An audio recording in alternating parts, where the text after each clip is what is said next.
Bien, continuamos. Entonces nos habíamos quedado en el motor de corriente continua de excitación separada o independiente. Aquí les traje otra vez el motor, ¿no es cierto?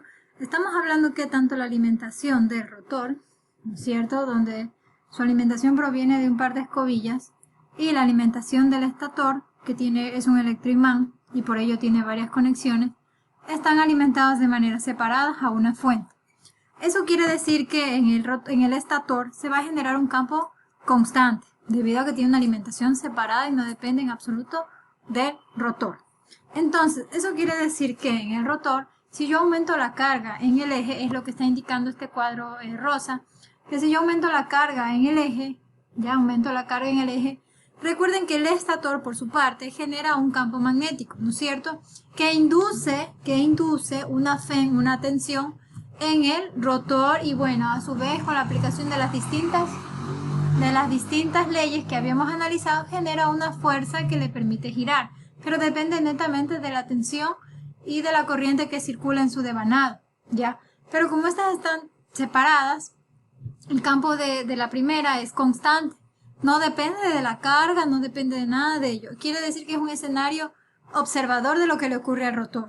Entonces, por eso indica que las variaciones de velocidad, al aumentar la carga, obviamente va a variar la velocidad. Si está girando a una velocidad de 100 RPM y de pronto aumento la carga, no va a poder girar a la misma velocidad, va a tener un cambio, una variación de velocidad, ¿no es cierto?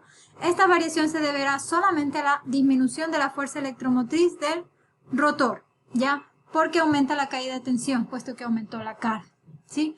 Esto de aquí, por eso indicamos que este sistema de excitación no se suele utilizar debido al inconveniente que presenta al tener que utilizar una fuente exterior de corriente, ¿no? Al tener que alimentar por separado al estator. Entonces, esto por una parte es un inconveniente, ya que cuando aumenta la carga, cuando existen variaciones de carga, se debe a la caída de tensión de la FE y no hay un sistema de retroalimentación para la misma, ¿ya? Pero existen otras configuraciones que ya vamos a analizar que permiten solventar este problema y ya vamos a ver. No obstante, quiero que se fijen en algo. Este es el circuito equivalente de un motor para análisis matemático. Como se pueden dar cuenta, el circuito el círculo donde está el motor, es el símbolo del inducido. Deben darse esto claro. Por eso podemos ver aquí la corriente de armadura, ¿ya? La corriente de armadura, que en inglés también significa armature, ¿ya? Entonces, bueno, aquí está representando la resistencia interna, que es muy baja, se refiere a la resistencia que presenta el bobinado del inducido, y obviamente la FEN que genera. Cuando se aumenta la carga, cuando la carga aumenta, ¿no es cierto?, aquí va a haber una caída mayor de tensión en la FEN, debido a que necesita generar mayor par. Pero debido a que el campo magnético del estator es constante, sin importar las variaciones de la carga, es difícil que éste logre mantener su par o su velocidad, o debido a que el torque no lo logra aumentar acorde a la misma. Entonces, eso también es uno de los inconvenientes de la excitación separada o independiente, cuando se alimentan a una misma fuente de manera independiente. Igual vamos a ir analizando luego otros requisitos más y otras ventajas y desventajas. Lo que yo quiero ahorita es que quede claro es que en una alimentación de una máquina de corriente continua, por excitación separada o independiente, tanto la conexión del rotor como la conexión del estator, o la conexión de la armadura o del inducido y la conexión de campo o del estator están de manera separada, ¿ya? A la corriente de campo se le llama también en inglés IF, porque field significa campo. Para luego, cuando ustedes vayan a aprender lo que es control de velocidad con electrónica de potencia, se hace un sistema de control para variar la corriente de campo y la corriente de armadura en las máquinas de corriente continua. Y es ahí donde ustedes deben comprender ya el circuito equivalente del motor. Por eso les dejo de todas maneras en claro esto y no hablarlo de manera mecánica, ¿ya? Bueno, estamos claros hasta ahí. Tenemos que está dividido entre el circuito del inducido y el circuito del inductor. El circuito del inducido es llamado también, armadura, ¿ya? O del rotor, ¿ya? El circuito del inductor es llamado también corriente campo, corriente tambor o el estator. Ya, eso tiene que quedar súper claro, y en este caso este es el esquema del circuito equivalente de las conexiones, porque se alimenta, si ven, esta es la fuente que se alimenta de manera independiente. En esto habíamos analizado, hacerlo a modo de resumen, que el tema de la variación de velocidad cuando coloca una carga en el eje se debe netamente a la caída de tensión en la FEN, más no al campo magnético generado en el estator, ya que este es constante debido a que está conectado a una alimentación propia, ¿sí? Ahora, como habíamos dicho, no se suele utilizar por lo general porque debido al inconveniente que presenta al tener una fuente exterior de corriente. Prácticamente se separan ambos circuitos, el rotor y el estator, y el uno no mira lo que le sucede al otro ante variaciones de carga. Eso es un problema que luego se analiza. Ahora bien, tenemos otro tipo de motor, ¿ya? Tenemos el motor que se llama motor de corriente continua en serie. ¿Qué es lo que ocurre aquí? Veamos. Los devanados del inducido y el inductor, ya para esta instancia tenemos súper claro, bien claro, recontra claro, a qué se refiere cuando nos referimos a los devanados o también bobinado del inducido y del inductor, ¿no es cierto? Cuando dicen pack inductor, inmediatamente a nuestra mente se viene el estator. ¿Dónde está? Acá está, el estator. Inmediatamente se refiere al estator. Y cuando nos referimos al bobinado del inducido o devanado también del inducido, o también la corriente de armadura, ¿no es cierto? PAC, inmediatamente nos referimos al rotor. Rotor, rotor, rotor. Eso tiene que estar súper claro para esta instancia porque aquí se deriva todo.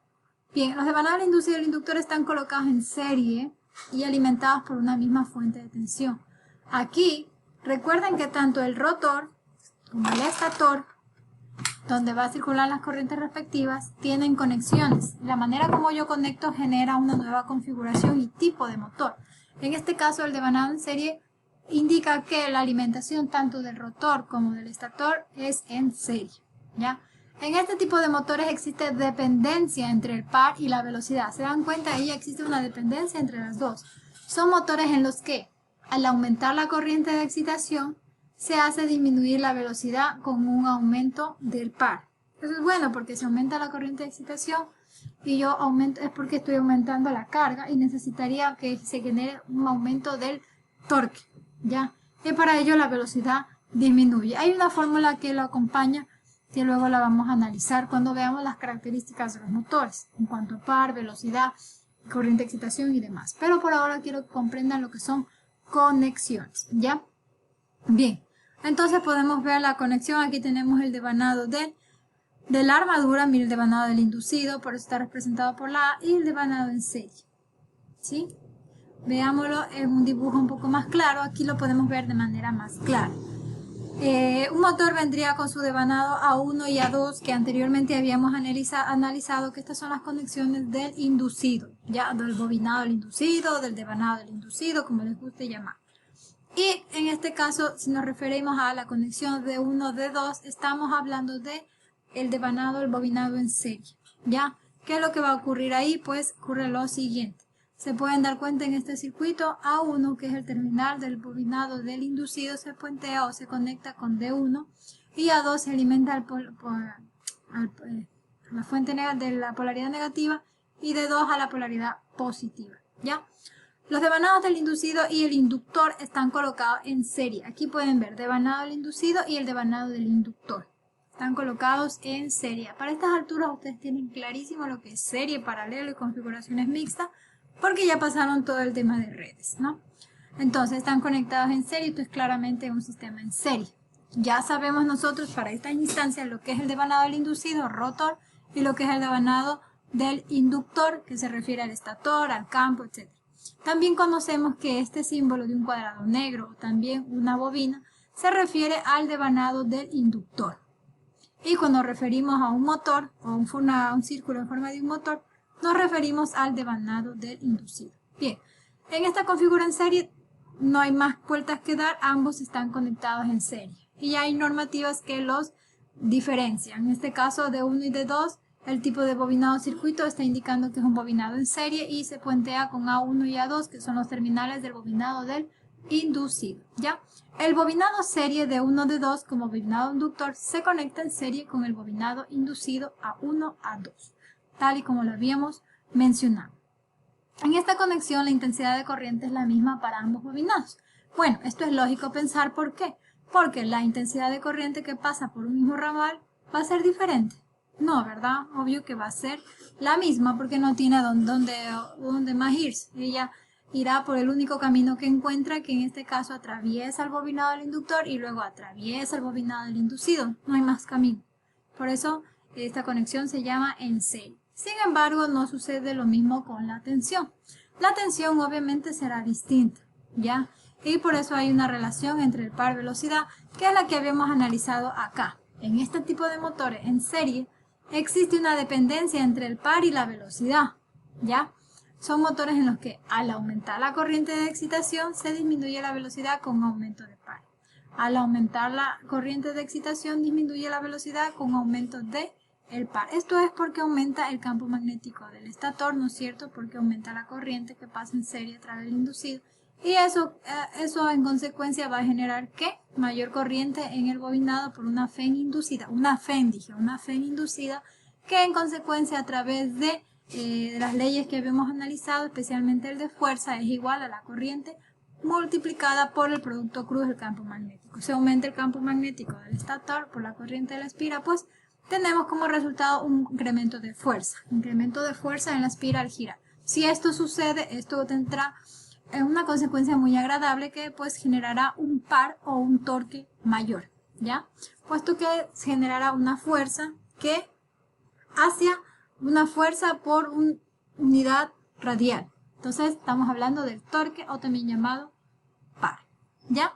Entonces hasta ahí con el tema del motor en serie, espero que haya quedado bastante claro. Ahora vamos a hablar del motor de derivación en shunt en el siguiente video, así que por favor presten atención.